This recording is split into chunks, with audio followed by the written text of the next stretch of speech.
Hello students, कैसे हैं आप सभी। एक बहुत ही कॉमन सा क्वेश्चन जो आम तौर पर हर किसी के दिमाग में आता है वो ये है कि ऐसा क्यों होता है कि कई बार बहुत इंटेलिजेंट स्टूडेंट इतने मार्क्स गेन नहीं कर पाता जितने एक एवरेज स्टूडेंट गेन कर लेता है। या ये कहें कि कई बार बहुत इंटेलिजेंट स्टूडेंट्स के मार्क्स कम आते हैं और जो एवरेज स्टूडेंट है, जो इतना इंटेलिजेंट नहीं है, उसके मार्क्स ज़्यादा आ जाते हैं। इसके पीछे क्या वजह होती है?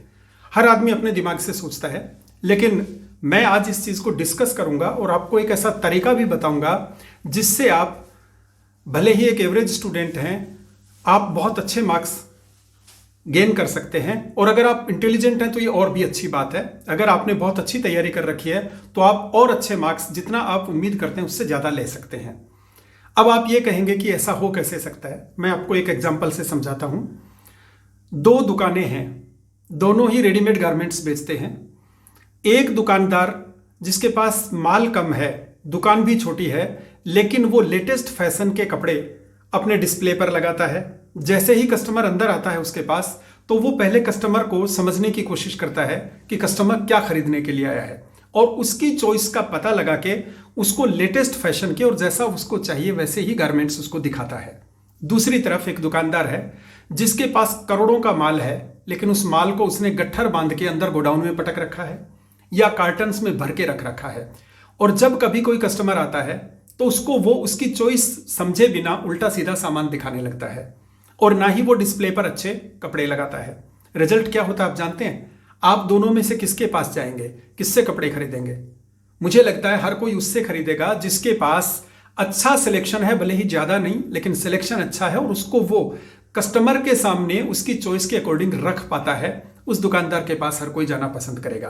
दूसरी बात, जिसने बाहर डिस्प्ले पर बहुत अच्छे कपड़े लगा रखे हैं, तो आप सबसे पहले बाहर के कपड़ों को देखकर उस दुकान में एंटर करेंगे कि इसके पास बहुत सारे नए फैशन के और बहुत अच्छे कपड़े हैं, और वहां जाने के बाद वो दुकानदार आपकी चॉइस के कपड़े आपके सामने रखेगा और आप जरूर कुछ खरीदेंगे।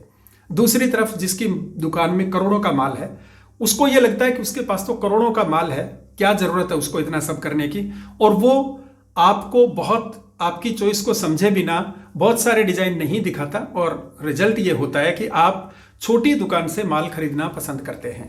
यही बात एग्जाम में भी होती है। एक स्टूडेंट को बहुत नॉलेज है, लेकिन उस नॉलेज को किस तरीके से और कितना एग्जामिनर के सामने रखना, ये वो नहीं रख पाता।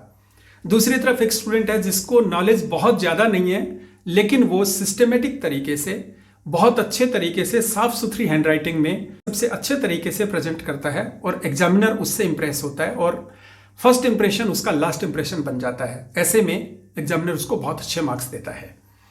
एग्जाम में आप पेपर को सॉल्व करने से पहले, एग्जाम हॉल में घुसने से पहले आप किस तरीके से, क्या स्ट्रेटेजी बनाएं जिससे आपके बहुत अच्छे मार्क्स आए, ये आज मैं पूरा डिस्कस करूंगा, और उम्मीद करता हूं कि ये चीज आपके काम आएगी। और मैं दावा कर सकता हूं कि आप अगर इस तरीके से पेपर को अटेम्प्ट करते हैं तो कम मेहनत में भी आप ज्यादा मार्क्स गेन कर पाएंगे। अब शुरुआत करते हैं, चलिए वीडियो की। सबसे पहले है before entering the exam hall. ये मैंने कुछ पॉइंट्स बनाए हैं जिनसे आप समझ पाएंगे कि एग्जाम हॉल में एंटर करने से पहले आप क्या करें। मैंने मेरे 25 साल के टीचिंग एक्सपीरियंस में एक चीज नोट की है कि एग्जाम के टाइम में कुछ स्टूडेंट्स हड़बड़ा जाते हैं। अच्छा खासा उनको नॉलेज होता है सब्जेक्ट का, अच्छी खासी उनकी तैयारी होती है, लेकिन एंड टाइम पर घबरा जाते हैं और जो उनको आता है वो भी एग्जाम में लिख नहीं पाते। इसलिए जरूरी है कि आप एग्जाम से 1-1.5 घंटा पहले सब कुछ छोड़ दें। आप ये ना सोचें कि अब मैं ये देख लूं, ये सीख लूं। मुझे लगता है कि इसका उल्टा असर होगा, जो आपने सीख रखा है वो भी सब मिक्सअप हो जाएगा। इसलिए एग्जाम से लगभग 1 घंटा पहले आप बिल्कुल मूड को फ्रेश कर लें, बिल्कुल खुशनुमा मोड में जाएं, और एग्जाम हॉल में जाने से पहले यह माने कि आपको सब कुछ आता है। कॉन्फिडेंस से बड़ी कोई चीज नहीं है। आप अपने अंदर कॉन्फिडेंस जगाएं, आप ये मानकर चलें कि आपको जो आता है वही एग्जाम में आएगा। इससे एक फायदा होगा कि जितना आया है उसको आप ठीक से कर पाएंगे। तो एग्जाम हॉल में घुसने से पहले आप सारी टेंशन को दूर कर दें। ज्यादा लोगों से प्रेस कॉन्फ्रेंस नहीं करें। कई बार ऐसा होता है कि आप एग्जाम शुरू होने से पहले स्टूडेंट्स की भीड़ में जाकर खड़े हो गए और उन स्टूडेंट्स ने आपको कुछ ऊटपटांग ऐसा क्वेश्चन बता दिया जो आपने तैयार नहीं कर रखा। अब आपने जो तैयार कर रखा है उसका तो आपको कॉन्फिडेंस नहीं है, लेकिन जो नहीं कर रखा उसकी टेंशन आप दिमाग में घुसा लेंगे और नतीजा ये होगा कि आपको जो आता है वो भी एग्जाम में ठीक से कर नहीं पाएंगे। इसलिए एग्जाम हॉल में इंटर करने से पहले आप अपने मूड को बिल्कुल फ्रेश कर लें। अगर हो सके तो वहां कोई पेड़ हो तो उसके नीचे खड़े होकर आप लंबी लंबी सांसें लें 2-4 बार, क्योंकि आप कभी नोट कीजिएगा जब भी किसी को कोई टेंशन होती है तो टेंशन में आदमी सांस भी अच्छे से नहीं ले पाता, शैलो ब्रीदिंग करता है, ऊपर ऊपर की सांस लेता है और इससे उसकी बॉडी में ऑक्सीजन की कमी हो जाती है और ऑक्सीजन की कमी ब्रेन में भी जाती है, जिससे उसका ब्रेन ठीक से काम नहीं करता, उसका कॉन्फिडेंस घटने लगता है। आप ऐसा करके देखिए कि एग्जाम से पहले अगर एग्जाम हॉल से बाहर कोई पेड़ है, हरे भरे पेड़ हैं, तो वहां खड़े होकर 5-10 बार आप पूरी गहरी सांस लें और छोड़ें, आपका कॉन्फिडेंस बढ़ेगा। उसके बाद हमारा अगला पॉइंट है बिफोर रिसीविंग द पेपर। आप एग्जाम हॉल में इंटर कर गए, बैठे हैं, आपको पेपर मिलेगा, उससे पहले आंसर शीट मिलेगी, आंसर बुक मिलेगी, आप उसमें सभी एंट्रीज कर लीजिए ताकि बाद में आप हड़बड़ाएं नहीं। आपको पहले टाइम मिलता है पेपर मिलने से पहले, तब आप अच्छे से बैठकर शांत दिमाग से उसमें सभी एंट्रीज कर लें। अपने कॉन्फिडेंस को बढ़ाने की कोशिश करें, ये सोचें कि आपको सब कुछ आता है, सभी एंट्रीज कर लें आप, ताकि पेपर आने के बाद आपको उन एंट्रीज में टाइम वेस्ट नहीं करना पड़े। उसके बाद अगला है before starting to attempt the paper. Paper आपके पास आ गया, आपको शायद ये जानकारी होगी कि आजकल बोर्ड एग्जाम के जो पेपर्स होते हैं उनमें 15 मिनट्स एक्स्ट्रा दिए जाते हैं। वो 15 मिनट्स इसलिए होते हैं कि आप पेपर को अच्छे से पढ़ सकें, समझ सकें। पेपर में आपको कितने मार्क्स मिलेंगे ये इस बात पर डिपेंड करता है कि आपने किस तरीके से अपनी नॉलेज को, अपनी लर्निंग को एग्जामिनर के सामने पुटअप किया। कई बार ये होता है आपको बहुत अच्छा नॉलेज है लेकिन फर्स्ट क्वेश्चन ऐसा आ गया जो आपको नहीं आता और आप उसी को करने बैठ गए। आपने उसको आधा लिखा, उसके बाद आपको लगा कि ये तो मुझे नहीं आता, आपने उसको काट दिया। उसके बाद आप दूसरा क्वेश्चन करने लगे, उसमें आपको लगता है कि इससे बढ़िया तो मुझे तीसरा आता है, तो आपने उसको भी काट दिया। उसके बाद आप कितना भी अच्छा लिखें, आपका इंप्रेशन एग्जामिनर की नज़र में खराब हो गया और एग्जामिनर आपको अच्छे मार्क्स नहीं देगा।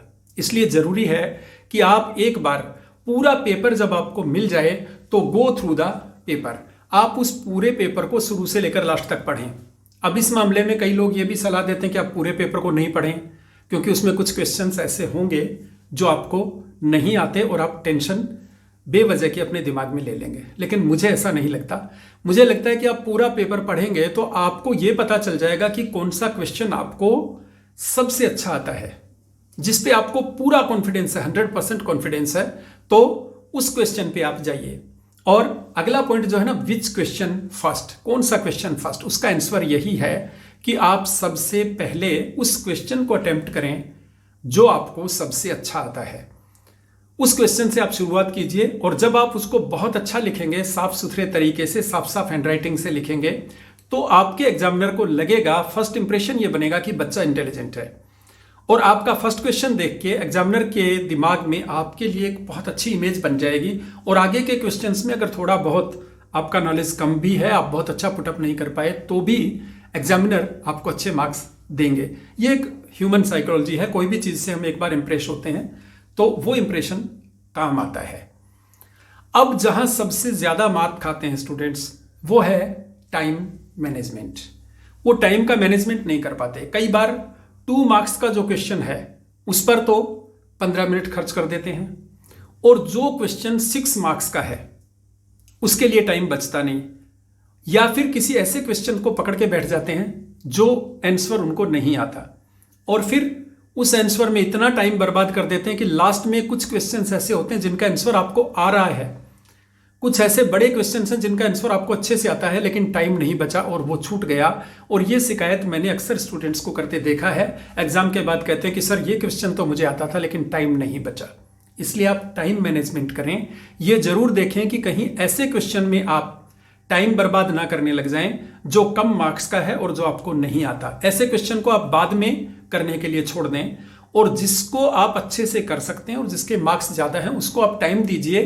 क्योंकि अगर आप 2 नंबर के 2 मार्क्स के क्वेश्चन को बहुत अच्छा लिख देंगे, बहुत ज्यादा लिख देंगे, तो भी 2 में से 2.5-3 नंबर तो आपको नहीं मिलेंगे, वही 2 नंबर मिलेंगे।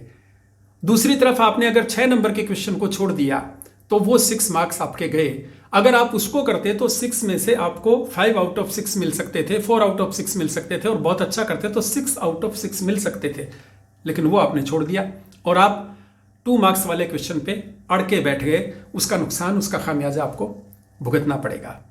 दूसरी बात, आपको आता है क्वेश्चन लेकिन उस वक्त आप सही ढंग से उसका आंसर लिख नहीं पाए। एक एग्जाम्पल से आप समझिए, जंगल में शिकार करने के लिए 2 शिकारी जाते हैं। एक के पास बहुत सारे सोफिस्टिकेटेड वेपन्स हैं, कई तरह के हथियार हैं, अच्छे अच्छे हथियार हैं। दूसरे के पास सिंपली एक गन है। लेकिन शिकार की जगह पर पहुंचने से पहले ही शेर से मुलाकात हो गई। तो जो एक गन वाला है वो पूरी तरह से प्रिपेयर्ड है, उसको पता है उसके पास एक गन है, लेकिन उसको कब और कैसे चलाना उसके लिए वो प्रिपेयर्ड है, तो वो गन चला के बच जाएगा। दूसरे के पास हथियार तो बहुत हैं, लेकिन उसको नहीं पता कौन से मौके पर कौन सा चलाना, हड़बड़ा गया, कोई भी हथियार नहीं चला पाया, गया था शिकार करने और शिकार हो गया। ऐसा हो जाता है। इसलिए आपको जो भी तैयार है उसको कैसे एग्जामिनर के सामने रखना, ये सीखना पड़ेगा। सही ढंग से, साफ सुथरे तरीके से आप अपने क्वेश्चंस को एग्जामिनर के सामने रखें। एक अगली प्रॉब्लम जो मैंने बहुत देखी है स्टूडेंट्स के साथ, वर्ड लिमिट को क्रॉस कर जाते हैं। जैसे कोई एडवर्टीजमेंट है जो वर्ड्स का है और नोटिस राइटिंग 50 वर्ड्स की या 80 वर्ड्स की है, पहले 50 वर्ड्स का होता था, कुछ जगह 80 वर्ड्स का है, उसको आप 100 या 200 वर्ड्स में लिख देते हैं। और जहां आपको दूसरा जो क्वेश्चन ज्यादा मार्क्स ज्यादा वर्ड्स का है वो करना है, वो आप नहीं कर पाते। नतीजा जानते हैं क्या होगा? आपने अगर वर्ड लिमिट को क्रॉस किया, 5-10 वर्ड्स हो जाए ज्यादा तो चलेगा, लेकिन अगर आप वर्ड लिमिट को क्रॉस करते हैं तो इसका मतलब यह माना जाता है कि एक्चुअल आंसर आपको नहीं आता और आप बीटिंग अबाउट द बुश कर रहे हैं। यानी जो असली बात है वो आती नहीं और इधर की उधर गप्पे मार रहे हैं, और एग्जामिनर आपको अच्छे मार्क्स नहीं देगा क्योंकि उसकी नज़र में आपका इंप्रेशन अच्छा नहीं है। उसके बाद जो मैंने पहले एक बात आपको कही थी कि जो क्वेश्चन नहीं आता उसको लेकर पहले ना बैठें, लास्ट में सोचें। तो यहां मैंने लिखा इन्फो एट लास्ट। जैसे कंप्रीहेंशन वाला पैसेज होता है, उसमें कुछ वर्ड्स वोकैबुलरी के ऐसे होते हैं जिनमें आपको पता लगाना होता है। जैसे लिखा होता है कि एक वर्ड दिया होता है कि इससे मिलता जुलता इसका सिनोनिम आप पैसेज में से ढूंढिए, और कई बार आपको पैसेज के एक सेंटेंस में पढ़ के ये पता लगाना होता है कि इसका मीनिंग क्या होना चाहिए। इन्फर का मतलब उसका मीनिंग पता लगाना आसपास के रेफरेंस से। वो आप शुरू में करने के बजाय उसके लिए टाइम रखें और लास्ट में करें, ताकि आपको पूरा टाइम मिल सके और कोई रिस्क भी नहीं रहे, क्योंकि जो आपको आते थे वो आपने पहले आंसर्स लिख दिए। इससे ये फायदा होगा कि आप लास्ट में अच्छी तरह सोच के इन्फर करेंगे और उसमें बहुत रिस्क नहीं है, क्योंकि आपने बड़े क्वेश्चंस के आंसर्स तो पहले लिख दिए। और अब इसमें इन्फ्रेंस में 3 में से अगर आपके 2 भी सही हो गए तो 2 मार्क्स आपके पक्के हैं। इस तरीके से आप एक स्ट्रेटेजी लेके चलेंगे, आप एक रणनीति बना के चलेंगे, तो आप बेटर मार्क्स गेन कर सकते हैं। और मैंने खुद ये देखा है कि कई बार बहुत इंटेलिजेंट स्टूडेंट एग्जाम के टाइम बिल्कुल घबरा जाता है, ठीक ढंग से जो लिखना चाहिए वो लिख नहीं पाता, और एग्जामिनर कभी भी ये नहीं देखेगा कि आपको कितना आता है। एग्जामिनर तो ये देखेगा कि आपने आंसर बुक में क्या लिखा है, उस कॉपी में आपने जो लिखा उसी के वो मार्क्स देगा। ऐसा नहीं होगा कि एग्जामिनर आपको घर पे आके पूछे कि भाई साहब आपको और क्या आता है, ऐसा कभी नहीं होता। इसलिए आप जो आता है उसको एग्जामिनर के सामने रखने की पूरी कोशिश करें, इससे बेहतर कोई तरीका हो ही नहीं सकता। उम्मीद करता हूं कि इस वीडियो से आपको कुछ सीखने को मिला होगा। इसमें किसी तरह का कोई डाउट आपको हो तो कमेंट बॉक्स में कमेंट करें, मैं आपके डाउट्स क्लियर करने की कोशिश करूंगा। Thank you.